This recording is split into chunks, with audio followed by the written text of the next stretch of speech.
What Hunter's team has done here is created such large gross revenue coming in that we're used to, that the net revenue has now allowed us to scale further on other channels. If we didn't meet, what do you feel like would have happened in your Amazon funnel? We would have been moving around to different Amazon companies every year and a half and having the same results. We got to a point where we didn't think growth was possible on Amazon, top of the funnel. No one proved it out. Everyone, I got Chris here. I met Chris via email. I sent him an email maybe 7 months ago. Told me to kick rocks. Said, hey, Chris, come on, give me a shot. And I said I'd give him a $100 gift card if he would jump on the call with me. And Chris said, get the money ready.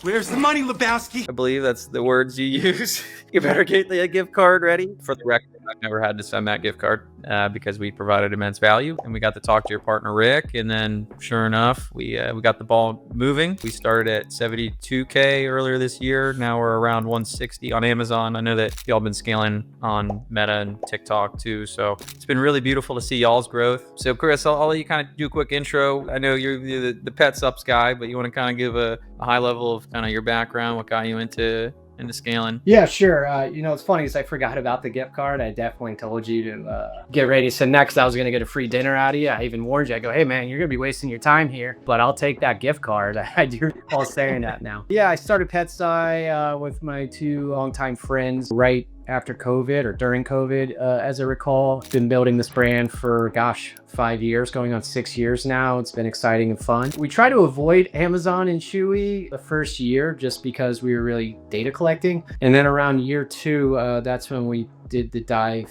wanted to get our product on Amazon out of necessity. We did as much research and referrals as we can, and we came across a lot of companies, and they do the same thing. They go and set up your ads, your keywords, do all this front end work, so it looks like they're really crushing it. And then about 4 or 5 months in, you start to hear from them less and less. And then finally you get to a point where you're not growing, and a year later you have another company comes along. It's just a numbers game. They throw someone who's inexperienced or has experience in Amazon, communicate with the customer, but over time they start giving their attention to the next new customer they brought on. So since we've been, took on Amazon at year 2, you were now going on year 3 or 4, I would say we're on our 4th or 5th Amazon team. Everyone since then has been the same spiel. Like I said, we'll come and do a lot better of a job. We'll be proactive. And I guess those are the 2 key words that I've noticed with my last company is they're reactive. Hunter's team's proactive. And that's what I was always looking for when hiring my next Amazon company. And that's what made it difficult for Hunter when he reached out to us via email. Is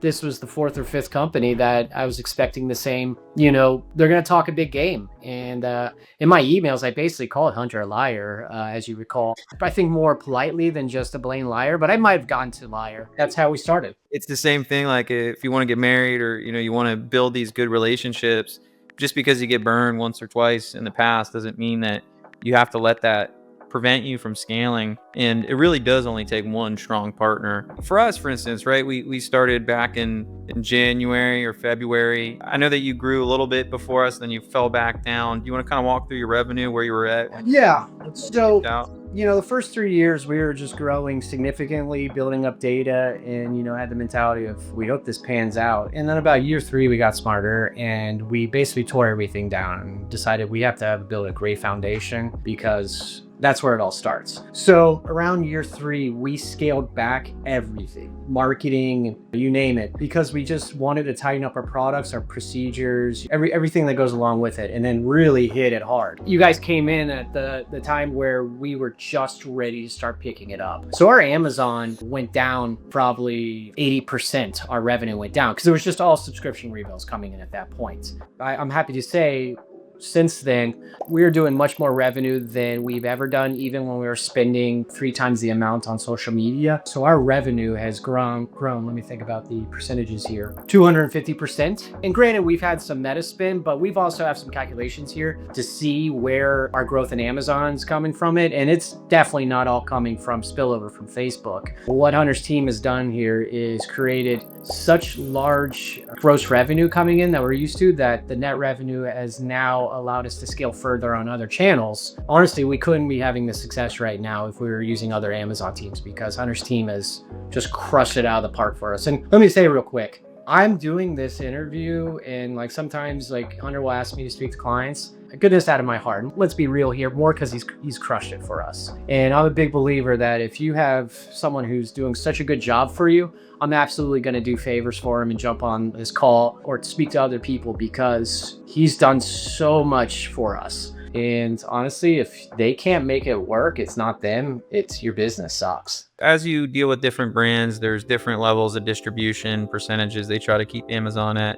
Sometimes brands are cool being 90, 100% Amazon. Like for instance, one of my best friends, he does 100 million a year and he's 99% Amazon. Our goal is to keep it around 30%, but the reality is you guys have done such a great job without changing the marketing budget that it's now 60-40. And it's funny is our CFO tells us to, we want to keep that 30%, but also the reality is we're not going to tell you guys to stop growing when you're just making more money. For a healthy exit, we believe we want to keep it, under 30%, but sometimes you can't control that because just where the money's going and how you guys are growing it. You really want to understand what your customer acquisition cost is. Inside of Amazon, you have customer acquisition costs for your subscribe and save. You have it for just all people in general. And those are really important to understand. The really important thing is understanding your CLTV, which is your cumulative lifetime value, because that's where you really match things up. So if you have a acquisition cost of $55 and you have a lifetime value on that of 220 over 6 months, that means that you're getting almost a 4x ROAS on these acquisitions. So if you have the capital, you should be going so much harder. Obviously, these metrics get affected somewhat by external spends if they're at exuberant. But even on your funnel, the thing that we're conscious of when we work together is what is your contribution? How much are you spending on Meta? What are you spending on TikTok? Because we do want to understand what your overall flow is from internet traffic, because that's going to play a part in how we do Amazon. And based on all those metrics, you still have really good acquisitions into subscribe and save, and we could probably double your spend. Oh yeah, well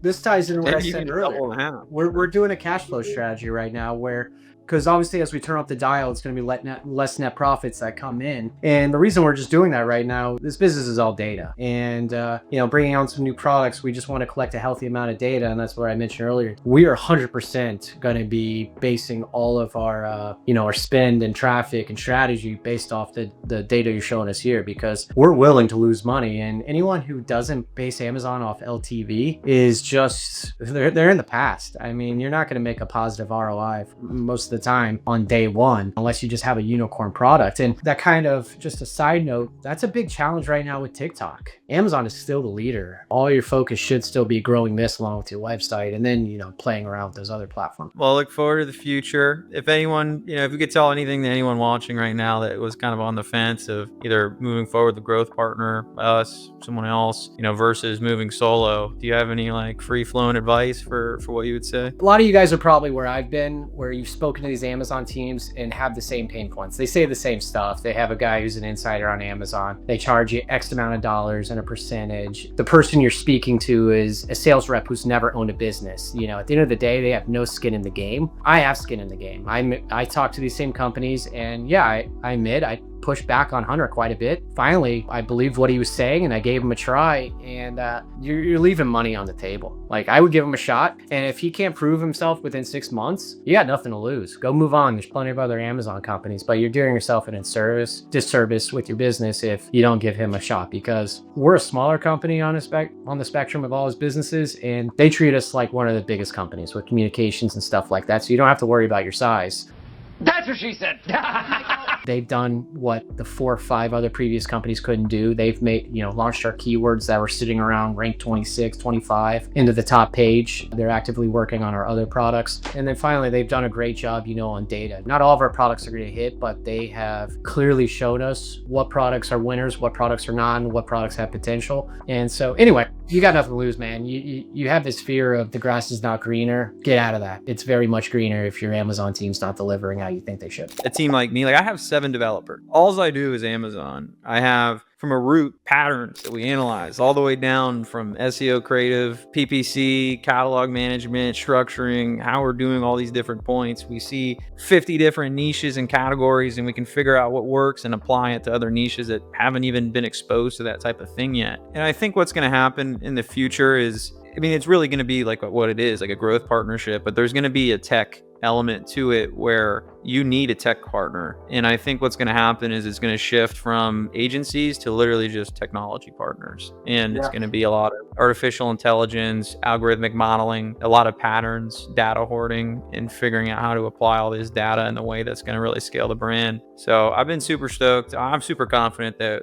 we can do another video in a year from now. It's going to be fucking killer too. Yeah, I am impressed with that. And, one thing I'll point out that I never mentioned to you is, having conversations with you is what I've picked up on those conversations, and it's important to me is kind of what you just spoke about is AI, is going to change the game for a lot of businesses. And either you're going to be on that ride and your business is set up, or you're not, and you're going to fall behind. The conversations we have, and I know your background with AI and what you're setting up, just gives us a competitive advantage against other customers and brands. I mean, we're taking on manufacturers' products that they sell for a lot less on Amazon, but they suck at marketing, or they don't have an effective Amazon team, where we're confidently going to take their great product and copy it, and our product's probably going to cost 40% more on Amazon than theirs, and we know we're going to crush them and become the leader in that niche and that product because of what you guys are doing with AI and what you've shown us. So you're going to get left behind if you're not with a partner that's very tech savvy, and you guys are definitely that.